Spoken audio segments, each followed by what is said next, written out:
Muy buenos días a los radioescuchas que nos sintonizan en la frecuencia de Telemetro Radio, a quienes nos ven por streaming a través de Metcongo, así como en RPC Televisión, en señal de televisión digital terrestre y en las plataformas de Telemetro Cuarto Poder en YouTube. Bienvenidos a la emisión de hoy, miércoles 6 de septiembre del año 2023. En materia internacional, la nota más destacada tiene que ver con la visita sorpresa del secretario de Estado estadounidense Antony Blinken, quien llegó hoy miércoles a Kiev, en donde se espera que anuncie la ayuda adicional de $1.000 millones a Ucrania. El Departamento de Estado anunció su llegada y recepción en Kiev por parte de la embajadora estadounidense Bridget Brink. Un alto cargo del equipo de Blinken dijo durante el vuelo que esperaban anunciar más de $1.000 millones de nueva financiación estadounidense para Ucrania en el curso de esta visita. El jefe diplomático estadounidense debe hablar de las necesidades de Ucrania, especialmente en cuanto a asistencia militar, en sus encuentros con el presidente Volodymyr Zelensky. El primer ministro Denis Shmyhal y su homólogo Dmytro Kuleba. Washington mantendrá sus esfuerzos para que los ucranianos dispongan de aquello que necesitan para esta fase de la batalla, aseguró un alto cargo del Departamento de Estado bajo condición de anonimato. En junio, Kiev lanzó una contraofensiva contra las tropas rusas que ocupan casi el 20% del territorio de Ucrania en el sur y el este. Según el funcionario que pidió anonimato, se trata de material no solamente para atacar, sino también para penetrar de verdad las feroces líneas de defensa desplegadas por los rusos. Por otra parte, el ministro de Relaciones Exteriores de la India, Subrahmanyam Jaishankar, quitó peso a la ausencia de los presidentes de Rusia, Vladimir Putin, y de China, Xi Jinping, de la cumbre de líderes del G20 que se celebrará este fin de semana en Nueva Delhi, al sostener que sus posiciones se verán reflejadas por los representantes que envíen en su lugar. En diferentes momentos del G20 ha habido algunos presidentes o primeros ministros que por cualquier motivo han optado por no asistir. Pero ese país y su posición la refleja quien sea el representante en esa ocasión, dijo el ministro indio durante una entrevista a la agencia india ANI. El gobierno indio había guardado silencio hasta el momento sobre la falta de ambos líderes a la cumbre, que se produce entre tensiones por parte de Rusia y China con los representantes de Occidente en el grupo. El canciller indio descartó que la ausencia de Putin y Xi tuviese algo que ver con su país. Abro comillas, no creo que tenga nada que ver con la India. Creo que sea cual sea la decisión que tomaron, ellos saben mejor. Cierro comillas. La ausencia de Putin, que tampoco participó el año pasado en la cumbre de Bali, en Indonesia, fue confirmada hace 2 semanas por el Kremlin, y en su lugar asistirá a la reunión de líderes el ministro ruso de Exteriores, Sergei Lavrov, como ya sucedió hace un año.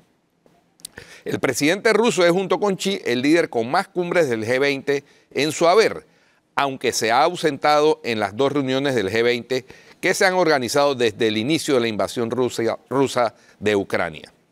China pareció confirmar por omisión el pasado lunes que Xi no asistirá a la reunión, marcando su primera ausencia desde que tomó posesión de su cargo en el año 2013, aunque a las citas de 2020 y 2021 tampoco asistió de forma presencial por las políticas de aislamiento y confinamiento por la COVID-19.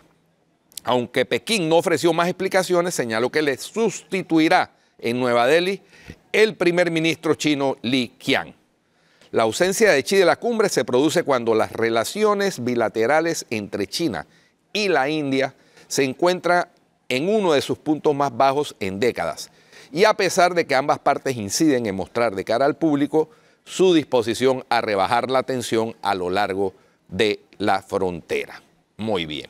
Y por último, en el vecindario, en Argentina, en el sur, sacerdotes argentinos celebraron ayer martes una misa comunitaria, según dijeron, para desagraviar al Papa Francisco, blanco de críticas muy ácidas por parte del candidato presidencial ultraliberal Javier Milei.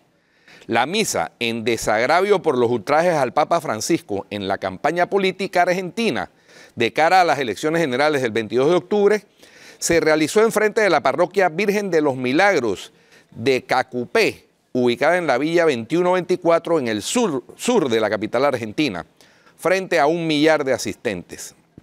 Desde que se lanzó a la presidencia, el diputado nacional Milei ha proferido críticas e insultos al Papa, ya sea en redes sociales como en entrevistas y declaraciones. En varias ocasiones se ha referido a Francisco como el maligno de la tierra que ocupa el trono de la casa de Dios y lo acusó de impulsar el comunismo. También lo ha llamado nefasto e imbécil. Sin embargo, tras las primarias del 13 de agosto, en la que resultó el candidato más votado con el 29.86%, ha moderado sus palabras y ha expresado que si llega a la presidencia y el Papa visita Argentina, le daría un recibimiento acorde con el de un jefe de Estado, porque es el jefe espiritual de la gran mayoría de los argentinos. Esta misa para rechazar injurias y en apoyo al Papa Francisco, dijo en la misa el sacerdote José Pepe Di Paola, que trabajó estrechamente con Jorge Bergoglio cuando era arzobispo de Buenos Aires antes de ser nombrado Papa en 2013. El Papa es para nosotros aquel que guía y que llega con su palabra al corazón de las personas que no son de nuestra religión y en este tiempo ha recibido agravios, agregó Di Paola en su homilía. Es indigno de un candidato decir la porquería de la justicia social, cuando parte del evangelio, de la doctrina social de la Iglesia, es el amor al prójimo, agregó. Milei ha definido la justicia social como la mayor aberración política, más otros términos que no vamos a repetir aquí. Esa prédica va en contra de la fe del Papa Francisco, que es la persona a la que ataca, pero en definitiva el ataque va contra nuestra fe y el humanismo, aseguró Di Paola. El religioso consideró que el resultado de las primarias es producto del voto bronca, cuando la inflación rebasa el 100% anual. Está bien que se entienda que es para toda la clase dirigente, para que pongan sobre sus escritorios la agenda de los barrios populares, seguridad, trabajo y mejor educación, sostuvo el sacerdote que expresó su opinión en la homilía de la misa en desagravio del Papa Francisco en Buenos Aires. Muy bien, eso es lo más destacado en materia internacional. Flor, y en materia nacional, bueno, se siguen dando el debate, continúa el debate sobre el tema del contrato minero. Me llamó la atención que ya hay amenazas, incluso por parte de Saúl Méndez, de Suntrax, de que si el contrato pasa a segundo debate van a encender el país, e incluso hizo alusión a julio del año pasado. Ese es el nivel que se está teniendo en este debate, desafortunadamente. Está más crispado el ambiente cada día, pero de verdad cada día se está poniendo peor esto. Sí, no, terrible porque lo que debería estarse discutiendo es otra cosa, ¿no? No el cambio de modelo económico ni nada de esas hierbas aromáticas. Debería estarse discutiendo el contrato, si es beneficioso, si es perjudicial, si hay la capacidad de supervisión del Estado, si no la hay, si es mejor o peor que el anterior, etcétera. Pero lo que se está discutiendo son otras cosas, los insultos, las diatribas, las posiciones extremas, es decir, la serenidad con que se debe discutir un tema como este no se está teniendo. Y yo tengo que señalar que esto ha sido muy mal manejado desde el principio por este gobierno. En la ley de transparencia también hay novedades. La Asamblea insiste, mientras a nivel internacional ya hay pronunciamiento por todos los capítulos de transparencia de la región. Tenemos en línea a Olga de Ovaldía, directora ejecutiva de Transparencia Internacional Capítulo Panamá, para que nos cuente un poquito al respecto. Olga, bienvenida. Hola, buenos días. ¿Me escucha? Sí, te escuchamos, Olga. Bienvenida a Cuarto Poder. Gracias. Gracias, Guido. Gracias, Flor. Buenos días. Perdón que yo no los escuché a ustedes, así que si me pueden repetir la pregunta, agradezco. No, Flor estaba haciendo referencia al pronunciamiento de todos los capítulos latinoamericanos de Transparencia Internacional y adicionalmente a la carta abierta que se le ha enviado al presidente de la República, Laurentino Cortizo, por parte de un sinnúmero de organizaciones de la sociedad civil, de personas impulsoras de la ley de transparencia vigente, para que retire el proyecto de la Asamblea. Sobre eso era que queríamos tu impresión, Olga. Gracias, Guido, gracias, Flor. Sí, bueno, creo que no es para nadie un misterio lo que está pasando con el proyecto de ley 1031 de la Asamblea, en la Asamblea Nacional, presentado por el Ejecutivo por vía del Ministerio de la Presidencia, un proyecto de ley preparado por la Autoridad de Transparencia sin haber hecho consulta ciudadana real sobre el contenido del proyecto. El momento político, el contexto en el que estamos, ignorarlo es a nuestro propio perjuicio. Realmente el momento político requiere una actuación por parte del gobierno nacional conciliadora en muchos aspectos, sincera y transparente en otros, y este esfuerzo por desmejorar el estándar de transparencia con el proyecto de ley como está, es algo que muchas organizaciones de civil, de muchos sectores, sector privado, académico, sector social, ambiental, organizaciones de desarrollo, etcétera, han visto como un peligro para la transparencia y la rendición de cuentas, y de ahí la carta abierta firmada por casi 30 organizaciones y personas que se le dirigió al presidente Cortizo en el día de ayer, publicada y hoy entregada en la presidencia, pidiéndole que por favor retire el proyecto. Olga, una de las cuestiones que ha llamado la atención es el empecinamiento de tanto del ANTAI como del Ejecutivo, incluso con una publicación sobre supuestos 8 puntos que eran relacionados de alguna manera, o los trató de relacionar el Ejecutivo con el compromiso por la transparencia que firmaron los candidatos en aquel entonces a instancias de Transparencia Internacional en la campaña pasada, antes de las elecciones del 2019. Sin embargo, pues eso fue desgranado y desmentido, cada uno de los 8 puntos, por Transparencia Internacional y por ejercicios periodísticos. El empecinamiento en llevar esto en estos momentos de una manera que todo, o sea, a nivel nacional e internacional, se ha señalado que va en contravía del espíritu y de la materialización real de la conducta transparente por parte de los organismos del sector público y de los funcionarios públicos. ¿Por qué el gobierno insistirá y los políticos insistirán? Precisamente quien presenta esto es el Ministerio de la Presidencia, aprobado en gabinete, pero con el empecinamiento de la Asamblea Legislativa. El presidente de la Comisión de Gobierno, en debate abierto el domingo pasado, dijo que eso va porque va. O sea, esa discusión va porque va, que porque no puede haber una pausa con la excusa del torneo electoral. Entonces, queremos tus impresiones sobre eso. Mira, yo lo saco de contexto aún más allá del torneo electoral. Yo lo pongo en el contexto de esa bajada en la rendición de cuentas real que tuvimos en el país durante la pandemia y que instaló unas conductas en los funcionarios que todavía no han regresado a entender que tienen que rendir cuentas y que por lo menos en teoría estamos en una república con contrapesos entre órganos del Estado, con deber de transparencia y deber de rendir cuentas por el manejo de los fondos públicos.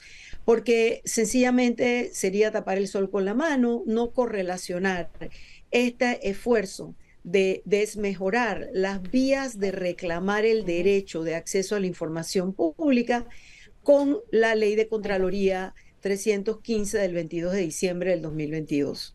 En esa ley también se puso a la Contraloría como un supraente hegemónico sobre todos los demás del Estado. Se generaron poderes discrecionales a la persona que sea el director o la directora general, el Contralor General de la República. Se le quitó responsabilidades a los funcionarios que llevan a cabo las auditorías y tenemos como resultado entonces un descenso en la capacidad formal de hacer auditorías y que ha impactado directamente a la justicia de cuentas, amén de la transparencia y la rendición de cuentas. Entonces, ese patrón parece repetirse aquí con este proyecto de ley, que nuevamente creo que lo hemos abordado muchas veces, pero si hay algún radio escucha que no lo sabe, resulta que este proyecto de ley, la ANTAI dice que se conforma con las mejores prácticas internacionales que están contenidas en el modelo 2.0 de Ley de Acceso a la Información Pública, que es el más moderno que hay. Pero lo que nos ha pasado con esta ley es como si dos cabezas o dos manos la hubieran hecho. La primera parte de la ley contiene definiciones y principios que están muy correctos, y la segunda parte de la ley contiene unas nuevas vías que van a hacer muy difícil que una persona pueda lograr que se le entregue una información pública que un ente público desea mantener opaca, porque las vías de lograr que se cumpla la ley se complican, se forman un laberinto legal, se desmejora completamente la figura de la habeas data, que muy bien nos ha servido a lo largo de 21 años. Tomó mucho tiempo que se consagrara ese recurso como lo que es hoy, pero ya lo es.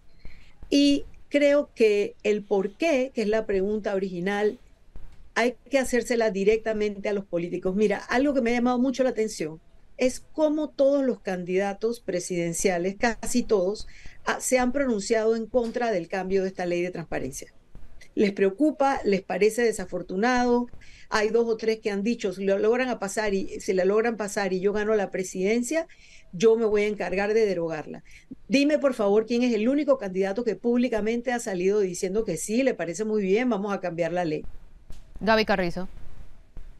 Bueno. Entonces hay un tema real con la rendición de cuentas, con el manejo de fondos públicos, con la confusión que tiene la propia ANTAI entre su rol, entre lo que es protección de datos personales y libertad de prensa. Eso nos pone en una situación de mucha vulnerabilidad a la ciudadanía, y realmente regresemos al pecado original de este problema, de este proyecto de ley, que debió haber sido ampliamente consultado. Hay la oportunidad de una amplia consulta ahora, pero la única manera realmente en este momento es que el presidente ojalá retire la ley. Ahora, quería aclarar un detalle que creo que vale la pena aclarar.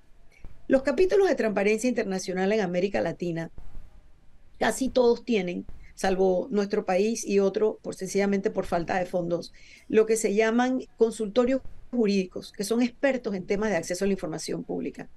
Esta ley contiene falencias tan graves que, compartidas con los capítulos de Latinoamérica, ellos obviamente decidieron apoyarnos al capítulo de Panamá.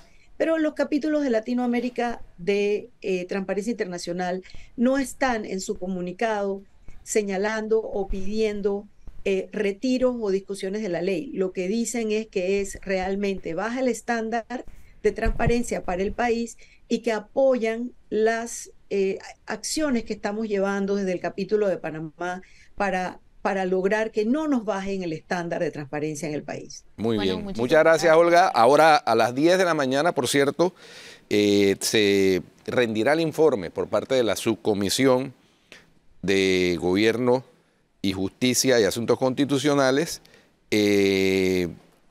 sobre las consultas que hicieron. Vamos a ver, hay que estar pendientes porque es a las 10 de la mañana,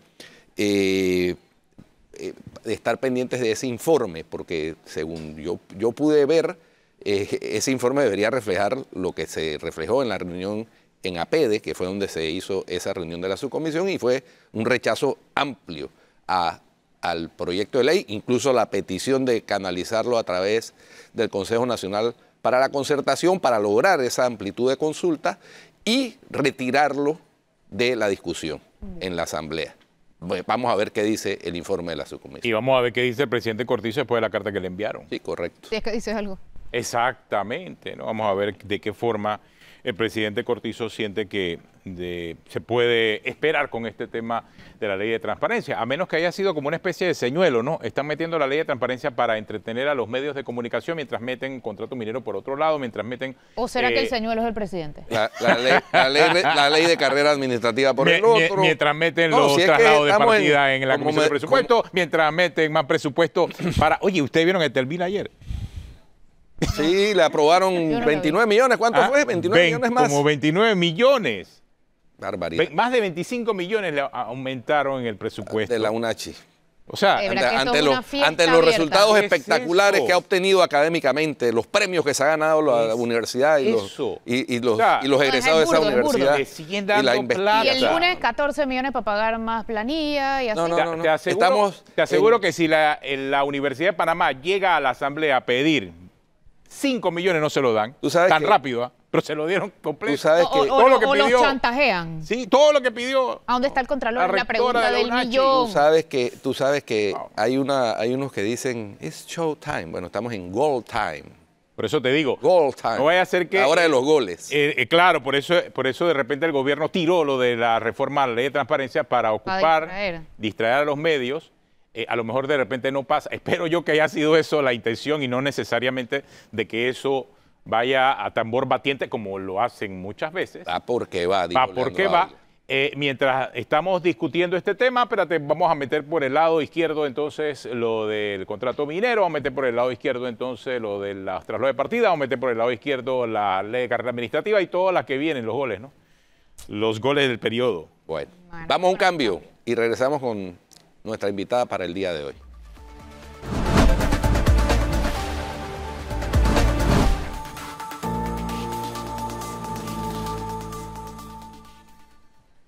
Continuamos aquí en Cuarto Poder y esta mañana vamos a hablar de una actividad que va a haber este fin de semana. Flor, cuéntanos acerca de un movimiento importante que tiene que ver con la salud mental. Este domingo 10 de septiembre es el Día de la Prevención de Suicidio y por eso vamos a tener una caminata.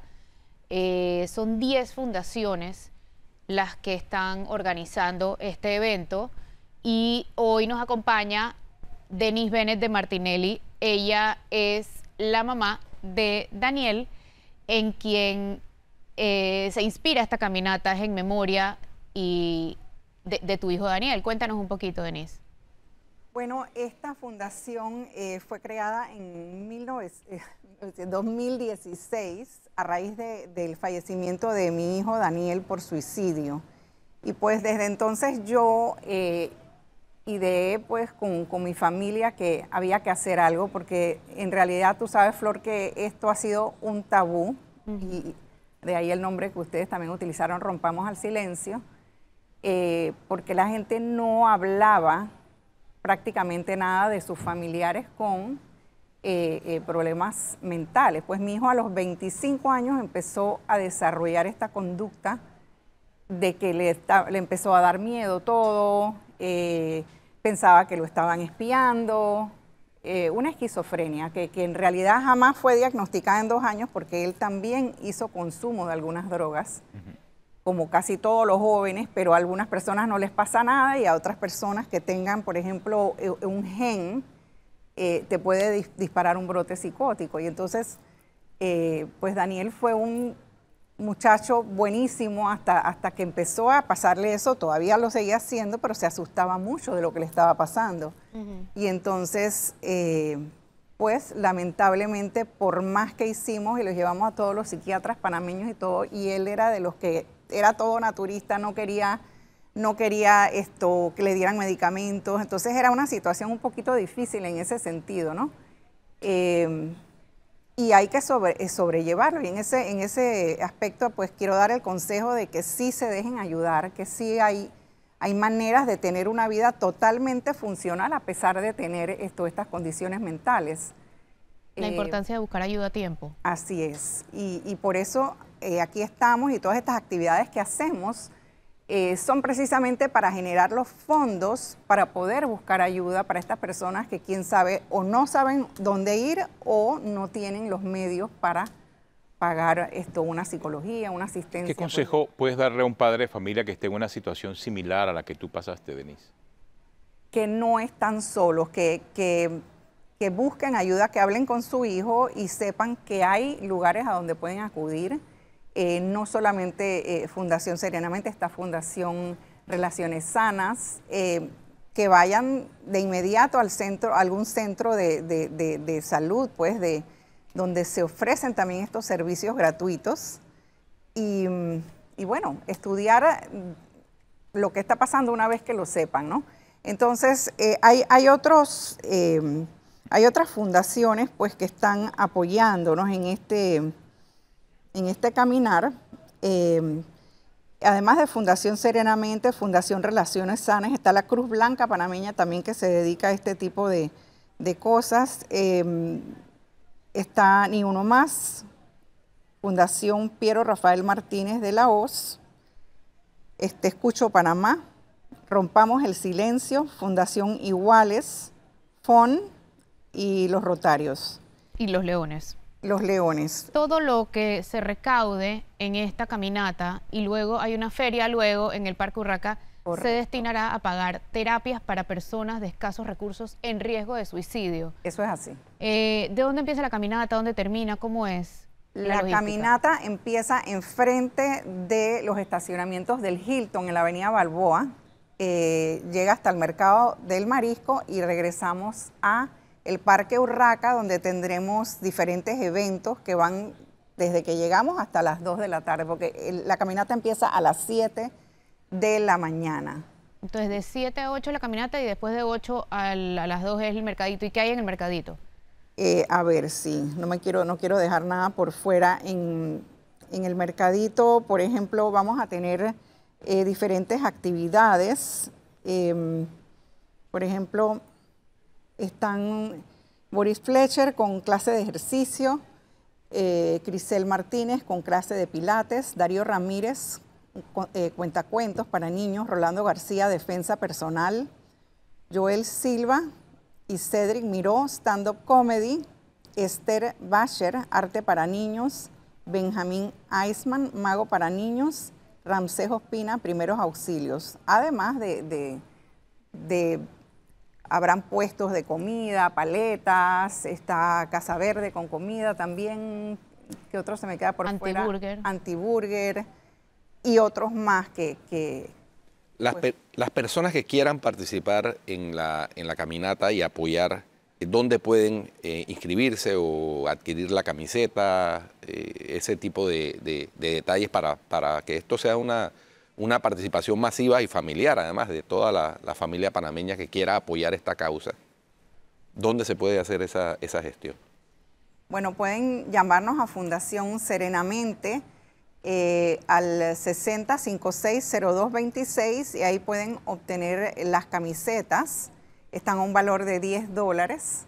Que se destinan al 100%, Sí, al 100%. a la terapia de escasos recursos, de personas de escasos recursos en riesgo de suicidio. Correcto, y también las actividades que van a estar generando fondos después de la caminata tienen un porcentaje destinado, algunos 100%, otros un porcentaje que van a ir para esta causa.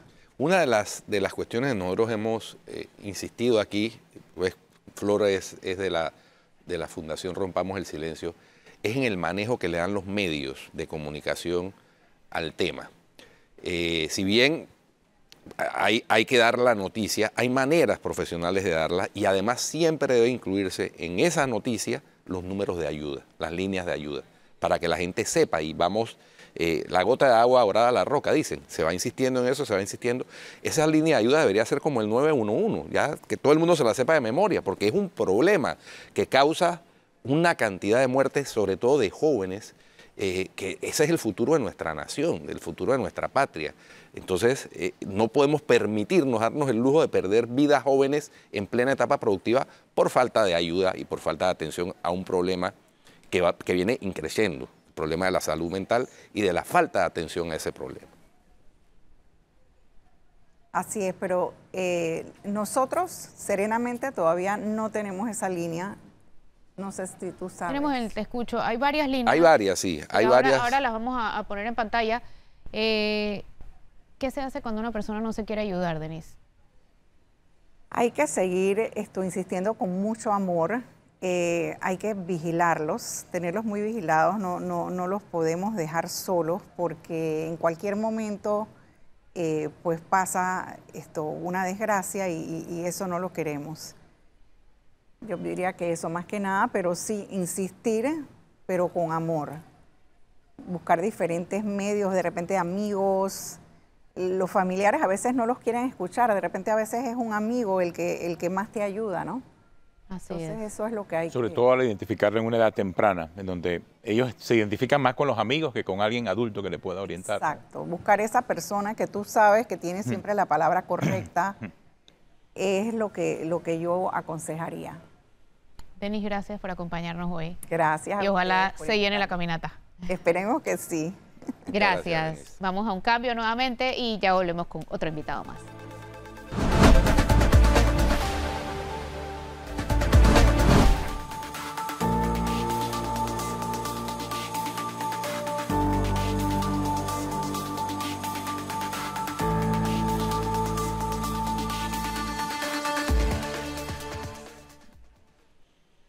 Bueno, estas son las líneas de asistencia psicológica, Flor, ¿no?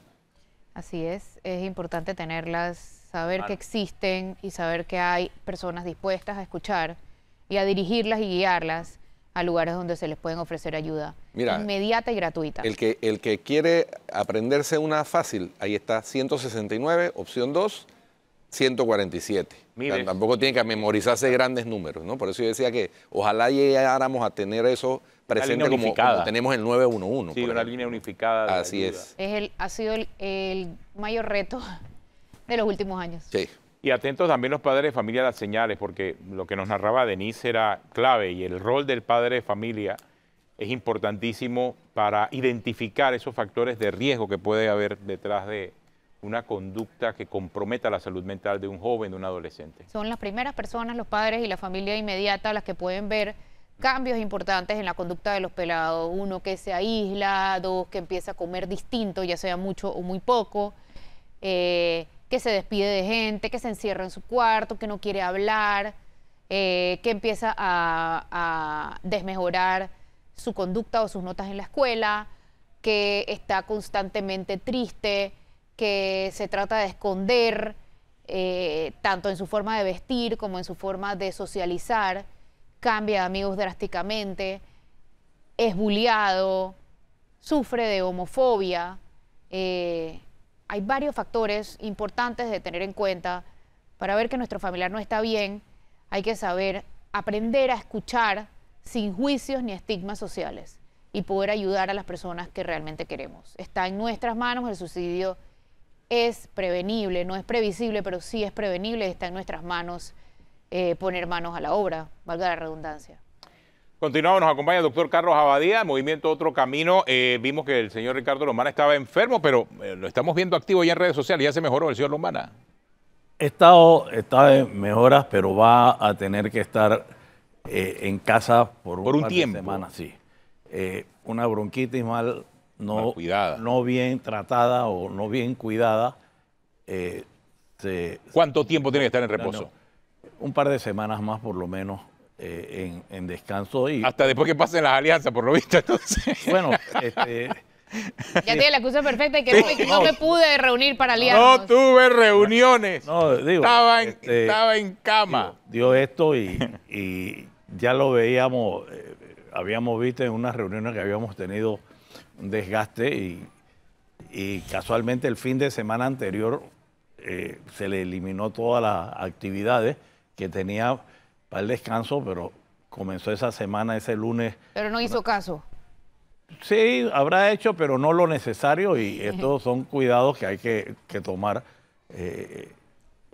un poco extremos. Ya no, vienen las recaídas y esto es lo que... Bueno, pero la- sí Pero se eso está sí recuperando. dejó claro que no se va a aliar con nadie con quien le toque a él ceder la cabeza. Sin ser él la cabeza. Correcto. Sí, sin ser él la cabeza. Ante esas circunstancias, por lo visto, entonces el Movimiento Otro Camino va sin alianza. Porque es que se está Vamos acabando a el tiempo. O va a Esperar. esperar que alguien se les una a vamos a ellos. Sí, pero lo que pasa es que se le acaba el tiempo. Claro. Se le acaba el tiempo. O sea, Vamos a faltan esperar los tiempos. 3 semanas. 20 días. Ahora, las reuniones no tienen que ser presenciales. Ahora Sí, por hay- Zoom. hay reuniones todo, sí. virtuales y ¿no? Hasta por WhatsApp. Pero él ya dejó claro que él no se va a unir a nadie si Sí, él yo no va a creo la que va a cabeza. ser difícil. Sí. O sea, él lo dejó claro, lo dijo el domingo aquí en Sí, sí. la entrevista también. Sí. Pero, Pero a vamos. Mireya Mocoso, según dijo Mireya en la entrevista con Enrique Famanía, Sí. le había dicho otra cosa. Claro, depende del contexto en el que ocurrió, Sí. ¿no? Sí, no sí. hay audio de eso, pero es la versión Pero de la acá sí hay señora audio de lo que dijo. Acá sí hay audio de lo Sí, que sí. Y dijo. video. Claro. No, sí. Vamos a esperar los tiempos qué vaya sucediendo. Y alianzas con Vamos, por ejemplo, con los candidatos de Vamos, en los circuitos en donde se puede hacer alianza, que es en los uninominales. Moca ha dado todas las puertas abiertas en ese sentido. Es una decisión de los candidatos de Vamos, que ellos se ganaron sus postulaciones en su recolección de firmas. En ese sentido, y ellos creo que de forma inteligente, principalmente en las áreas de uninominales o alcalde o representante, ir en 2 papeletas aumentan las probabilidades en ese sentido. Pero las puertas están abiertas desde hace tiempo, se le ha dado claro a sus dirigentes y es una decisión de ellos en esto.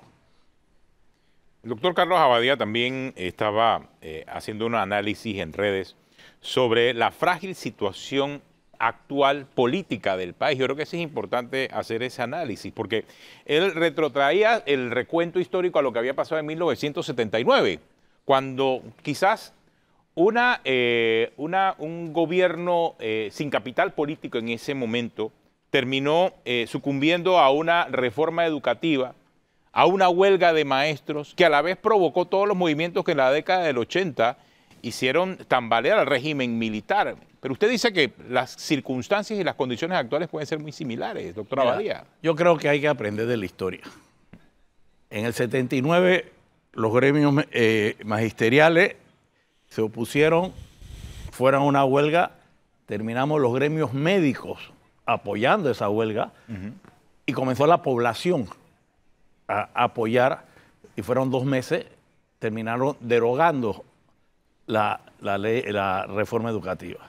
1984, Cocina, coordinadora civilista nacional, por unos impuestos que estaban, los gremios profesionales comenzaron a pronunciarse, vino el apoyo de toda la población, tuvieron que echar para atrás.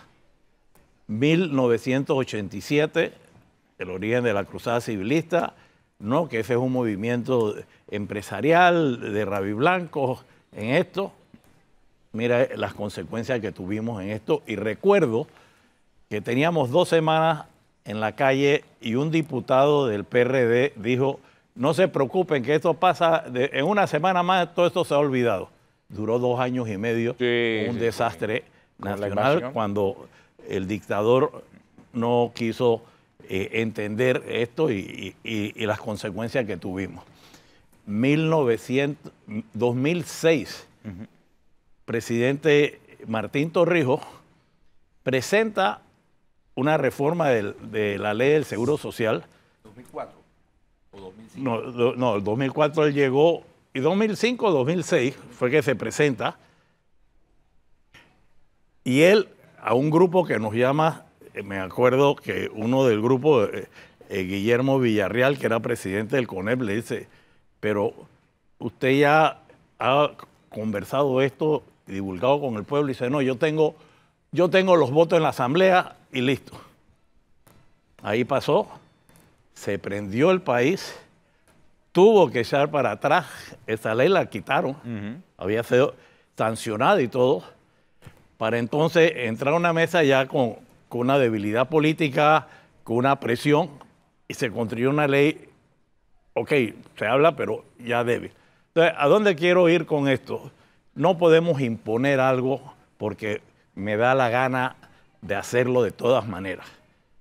Mira la marcha de ayer, yo estuve en la marcha de ayer y realmente creo que desde el 2006, cuando derogaron la primera ley planteada por Martín Torrijos, no había existido unas manifestaciones como la que hubo ayer. Entonces, yo creo que el gobierno tiene que pensar muy bien, y hago recuerdo y mando en ese mensaje que el gobierno mismo dijo el 2 de enero del año pasado, por su vocero Mezquita, que no tenían capital político. Entonces, yo creo que que hay que recapacitar. Bueno, es obvio que no tienen capital político. Ya, el desgaste, la pandemia, o sea, todo les cayó encima. Busquemos y se quedaron sin capital político. Y ustedes señalaban... Más allá del que pueda tener en función de los diputados en la Asamblea. Sí, sí. Que está hasta entre comillas, porque todos sabemos las grandes diferencias que hay entre el Ejecutivo y la Asamblea. Sí, pero aparte, y estarán pensando, oye, sí, mi reelección estará en juego. Exactamente. También, pero exactamente. Ustedes señalaban hace un momento, al inicio del programa, cuando estaban entrevistando a Olga de Ovaldía, sobre por qué también la ley de transparencia, que hay un rechazo, por qué tantas cosas que se está queriendo esconder. Los traslados de partida, el juicio que está en este momento, el Blue Apple, que estamos queriendo y abriendo tantos frentes en esto, no teniendo capital político. Entonces, yo creo que por el país, y creo que nadie está diciendo que se cierre la mina, de que se tengan unos ajustes en la ley que mitigue los riesgos ambientalistas que puede haber y ver esto. Entonces, creo que se está jugando con fuego en esto y hice ese resumen de la historia porque hay que aprender de la historia. Ahora, doctora Badía, en los ejemplos que usted puso, no había uno de los ejemplos que usted puso. China, la acusada civilista, de la ley del seguro social, no había ninguna contraparte internacional afectada. A diferencia de ahora, que ahora, mal o bien, hubo un contrato que dio pie para que una empresa extranjera invirtiera, dicen que $10.000 millones, la inversión más grande en la historia de la República, y eso es lo que también está en juego, porque Panamá puede ser llevado, a diferencia de en aquella ocasión, que era un tema entre panameños, a un tribunal de arbitraje internacional. Yo creo... es que Guido toca el punto de no hacer nada. O sea, ¿qué pasa si no se hace nada? Bueno... ¿Qué pasa si no se hace nada? Yo creo, y ayer las amenazas del mismo un grupo de Suntrack en esto, ¿qué pasa si se levanta el país? Yo lo pongo así, entonces. ¿Qué es lo que él dijo directamente que harían? ¿Ah? ¿Sí? Él dijo directamente eso es lo que vamos a hacer si pasa segundo debate entonces, proyecto. Ojo, yo creo, insisto, nadie está pidiendo el cierre de la mina. Lo que se está pidiendo es ajustes de la ley, que tengamos la soberanía como panameños, que tengamos la vigilancia y el resguardo a nuestra naturaleza, nuestro ambiente. En eso es lo que se está pidiendo. Sí, pero por otro lado, y totalmente coincido, es culpa absoluta y totalmente del gobierno que esto haya llegado al punto que ha llegado. Pero por otro lado, también es culpa de los ciudadanos. Cuando el contrato se estaba debatiendo y discutiendo a puerta cerrada, ¿cuántos salieron a decir esto está mal? Muy poca gente. Entonces, se les permitió seguir adelante. En este momento, cuando ya hay menos opciones, menos cosas que hacer, entonces todo el mundo está levantado y enardecido.